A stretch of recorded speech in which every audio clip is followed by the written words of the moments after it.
ஆசிய கோப்பை கிரிக்கெட் தொடருக்கான இந்திய அணி அறிவிக்கப்பட்டுள்ளது. சூரியகுமார் யாதவ் தலைமையிலான இந்திய அணியை அறிவித்துள்ளது பிசிசிஐ. கூடுதல் விவரங்களை வழங்குகிறார் செய்தியாளர் மகேந்திரன். வணக்கம், விவரங்கள். ஆசிய கோப்பை கிரிக்கெட் தொடரானது அடுத்த மாதம் 9ஆம் தேதி தொடங்க இருக்கிறது. 2 ஆண்டுகளுக்கு ஒரு முறை இந்த கிரிக்கெட் தொடரானது நடைபெற இருக்கிறது. இதுக்கான இந்திய அணியை தற்பொழுது பிசிசிஐ அதிகாரப்பூர்வமாக அறிவித்திருக்கிறது. சூரியகுமார் யாதவ் கேப்டனாக அணியை வழிநடத்தப் போவதாக தெரிவிக்கப்பட்டிருக்கிறது. சுப்மன் கில், அபிஷேக் வைஸ் கேப்டனாக, அதாவது துணை கேப்டனாக அணியில் இருக்க போகிறார். அபிஷேக் சர்மா, திலக் வர்மா, ஹர்திக் பாண்டியா, சிவம் துபே, அக்ஷர் பட்டேல், ஜிதேஷ் சர்மா, ஜஸ்பிரீத் பும்ரா, ஆசித் சிங், வருண் சக்கரவர்த்தி, குல்தீப் யாதவ், சஞ்சு சாம்சன், ஹர்ஷித் ராணா ஆகியவர்களுக்கு அந்த வாய்ப்பானது வழங்கப்பட்டிருக்கிறது. இந்திய அணி தற்பொழுது அதிகாரப்பூர்வமாக அறிவிக்கப்பட்டிருக்கிறது. அடுத்த மாதம் 9ஆம் தேதி, அதாவது செப்டம்பர் மாதம் 9ஆம் தேதி முதல் போட்டியானது ஆசிய கோப்பை தொடரில் நடைபெற இருக்கிறது.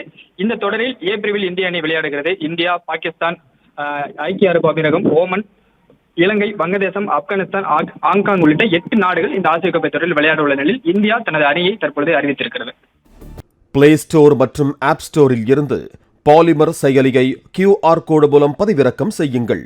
செய்திகளை உடனுக்குடன் பெறுங்கள்.